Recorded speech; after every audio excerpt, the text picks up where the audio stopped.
राम मांझी जी को मैं फिर से धन्यवाद देता हूं कि बाबा साहब अम्बेडकर के सपनों को आप पूरा करने का काम कीजिए। बहुत बहुत धन्यवाद। बोलिए जोर से, बाबा साहब अम्बेडकर अमर रहे, बाबा साहब अमर रहे, भारत माता की जय जय श्री राम। बोलिए सियावर रामचंद्र की। आज दलित समागम के इस कार्यक्रम की अध्यक्षता कर रहे हमारे नेता और देश के नेता और जिन्होंने बिहार जैसे राज्य में मैं कभी आदरणीय मुख्यमंत्री रहे हैं हमारे जीतन राम मांझी जी, और मैं इनके नेतृत्व में भी मैंने काम किया है। इसलिए मैं आज दलित समागम के लिए मैं विशेष तौर पर आदरणीय जीतन राम मांझी जी को बधाई और धन्यवाद देता हूं कि पूरे बिहार के दलितों को जोड़ने का काम किया। हमारे भाई मित्र साथी और जिन्होंने पूरे बिहार के तमाम दलित समाज को जोड़ने का काम किया, आदरणीय संतोष मांझी जी को भी मैं विशेष तौर पर बधाई देना चाहता हूं। आज साथियों, देश विकसित हो रहा है। देश के यशस्वी प्रधानमंत्री नरेंद्र मोदी जी के नेतृत्व में ये भारत बढ़ रहा है और विकसित भारत बनाना है साथियों। 2047 में ये नया भारत बनाना है और नया भारत तब बनेगा जब दलितों को उचित सम्मान देने का काम भारत और बिहार की सरकार करेगी। इसमें कहीं पर दो मत नहीं है। आज देश के यशस्वी प्रधानमंत्री जी जब से इस देश के प्रधानमंत्री हुए, याद कीजिए बाबा साहब अम्बेडकर का जो सपना था, चाहे वो जो कर्मभूमि रहा बॉम्बे, जहां बाबा साहब अम्बेडकर के लिए पूरा स्मारक बनाने का काम किया, दीक्षा भूमि जो नागपुर में उसको स्थापित करने का काम किया गया, पूरे देश में एससी और एसटी वर्ग के लोगों के लिए पूरा चिंता करने का काम किया। लोग कहते थे हम सेकुलर है, लेकिन याद कीजिए साथियों, इस देश का भारत का अंग कश्मीर था जहां कोई आरक्षण नहीं था।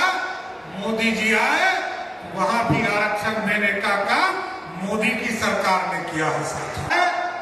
तब जो है पंचायती राज में आरक्षण की व्यवस्था हुई साथियों, और इस देश में जब जब आरक्षण रहा है साथियों, याद कीजिए बाबा साहब भीमराव अम्बेडकर जब इस देश में संविधान सभा की व्यवस्था थी, 1950 में जब संविधान बाबा साहब अम्बेडकर बना रहे थे, तब भी जनसंघ उनके पीठ पर खड़ा होकर डॉक्टर श्यामा प्रसाद मुखर्जी उनके खड़े थे। और इस देश में दलितों के बिना कुछ नहीं हो सकता है साथियों। और भगवान राम को भी एक युवराज राम से भगवान बनाने का काम किसी ने किया था तो माता सबरी ने किया था। यदि माता सबरी के झूठे बैर नहीं खाए होते तो भगवान राम नहीं कहलाते। इसलिए जातियों, इस देश की अर्थव्यवस्था को खड़ा करना आपको पढ़ना पड़ेगा, आगे बढ़ना पड़ेगा, और आपके बिना यह देश नहीं बढ़ सकता।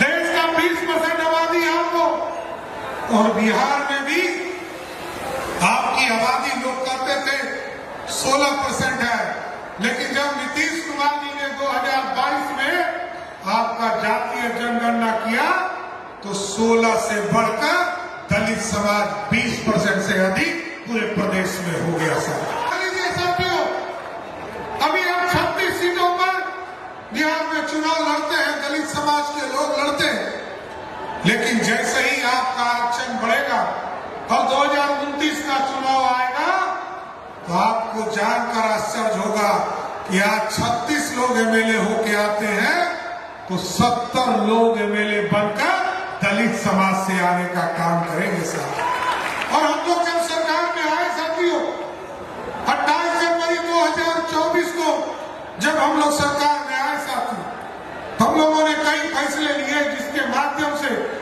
दलित समाज के लोगों को मुख्य धारा में लाने का प्रयास किया जाए।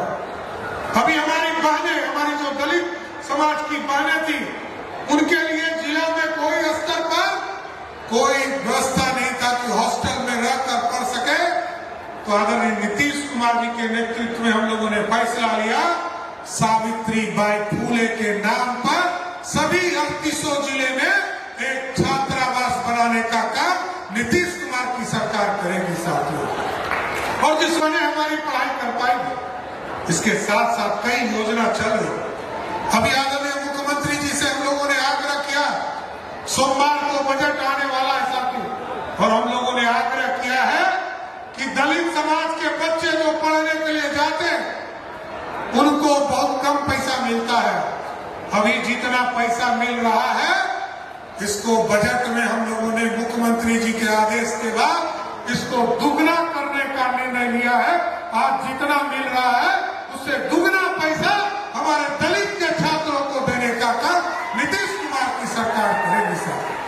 इसलिए साथियों, मैं आपके नेता को धन्यवाद देना चाहता हूं, बधाई देना चाहता हूं। अभी हमारे आदरणीय जीतनराम मांझी जी के नेतृत्व में बिहार बढ़ रहा है। ये लगातार नेता के तौर पर जितने मुद्दों को उठाने का काम किया वो आगे बढ़ रहा है। इसलिए मैं आज दलित समागम के माध्यम से जरूर आश्वस्त करना चाहता हूं, संतोष मांझी जी हमारे भाई हैं, और जिस तरह पूरे बिहार के दलितों को जोड़कर यहाँ लाने का काम किया है, सबको बुलाने का काम किया है, सबको जोड़ने का काम किया है, हम जरूर आश्वस्त करते हैं कि दलित समाज के किसी भी कष्ट में यदि हम लोगों को आपके पसीने में यदि हमको खून भी देना पड़े तो सम्राट चौधरी कभी पीछे हटने का काम नहीं करेगा। इसलिए संतोष जी को और आदरणीय हम लोगों के नेता आदरणीय जीतनराम मांझी जी को मैं फिर से धन्यवाद देता हूं कि बाबा साहब अम्बेडकर के सपनों को आप पूरा करने का काम कीजिए। बहुत बहुत धन्यवाद।